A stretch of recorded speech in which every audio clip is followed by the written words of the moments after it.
Welcome to the Science of Womanhood. Join me on my journey to embrace my femininity and learn what it means to be a woman. So I think we need to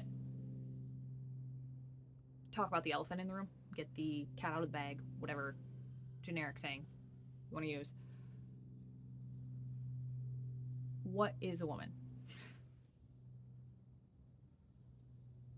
A woman is not defined by the clothes she wears. A woman is not whether or not she works. A woman is not whether or not she has children or stays home with those children or works and sends those children to daycare. None of those things define a woman. A woman is not based on her personality or how she expresses her personality. I'm going to define a woman scientifically. Scientifically, a woman is an adult female human being. Woman is a designation of development.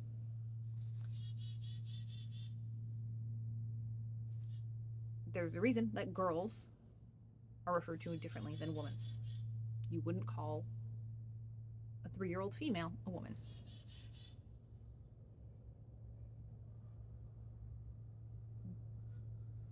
The simplicity in this definition of an adult female human would have given me a lot of freedom when I was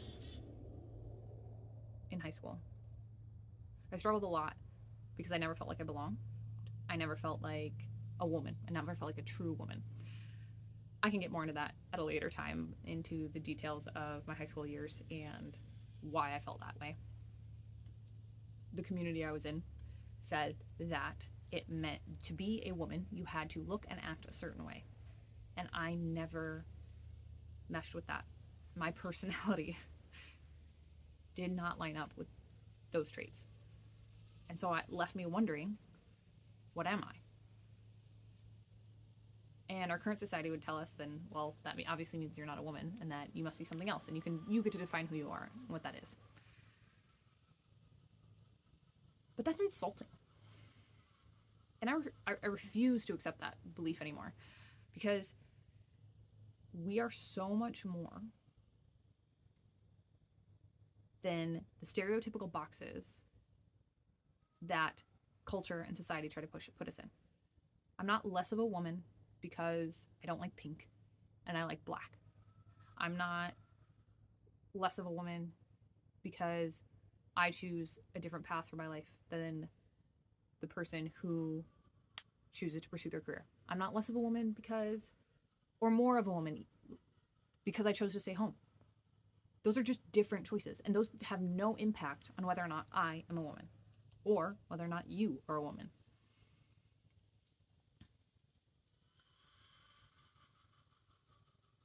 Whether or not we are deemed as a good woman or not, I wonder how much that matters. Now, being a good person, absolutely. I feel like that is defined by our character and how we conduct ourselves in society and with other people. That we can discuss and debate on what it means to be a good mom or a good spouse or a good friend, good sibling. But whether or not you're a woman is not defined by how you act, because that is scientifically, biologically, in your DNA. You might be a more masculine woman, personality wise. You might hate dresses. You might be confused and not sure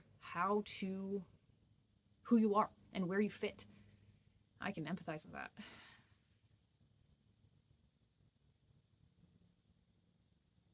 One thing I will tell you is that embracing who you are and your body and the beautiful way it was made is incredibly freeing.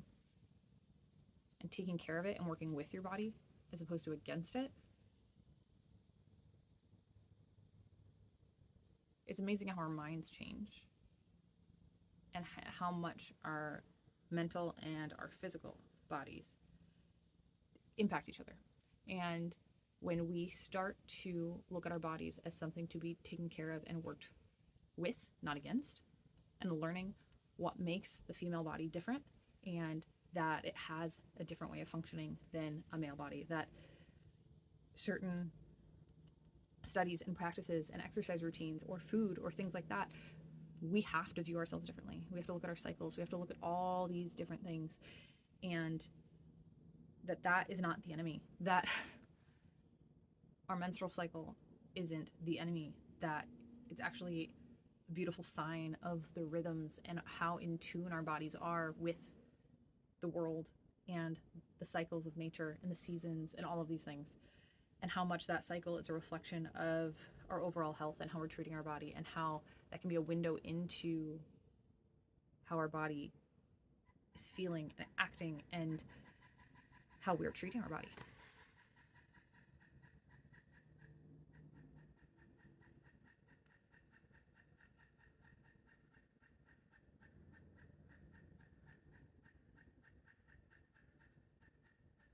Your value is not determined by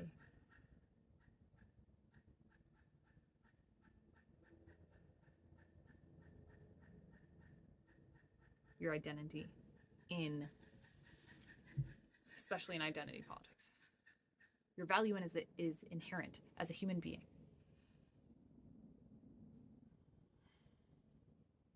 That value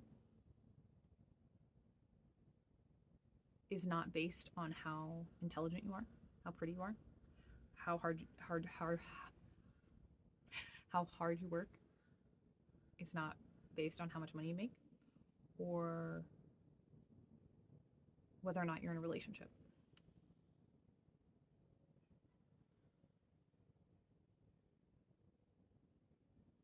That value is in that you were beautifully and wonderfully made. And we as women need to start treating each other as such.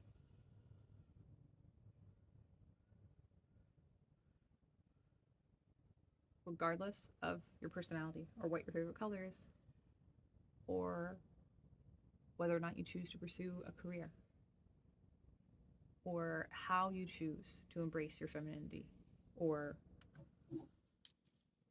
lack thereof. You're beautifully and wonderfully made. And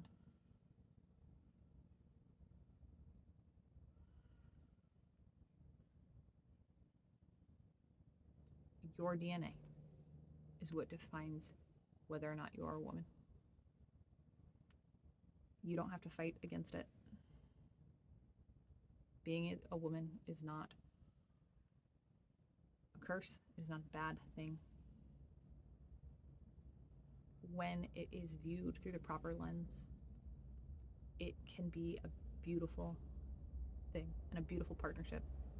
When you look at the world around you and you're able to look at other women, not as the enemy, but just as a different expression of femininity. And you can look around you and look at the men around you and not look at them as a comparison to you and your value in the society, but as the complement to you and as someone to work with towards our goal of bettering our society. When you stop looking at everyone around you as the enemy, the world takes a breath around you and there's a lot more peace. You're able to breathe and enjoy your life.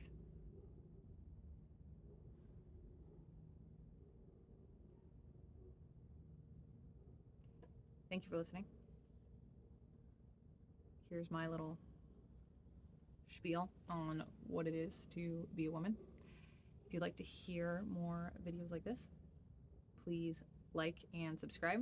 Comment down below if there's anything specifically that you would like me to talk about, or if you have ever felt like I did, where you didn't feel like a woman because your personality didn't fit what it means to be a woman.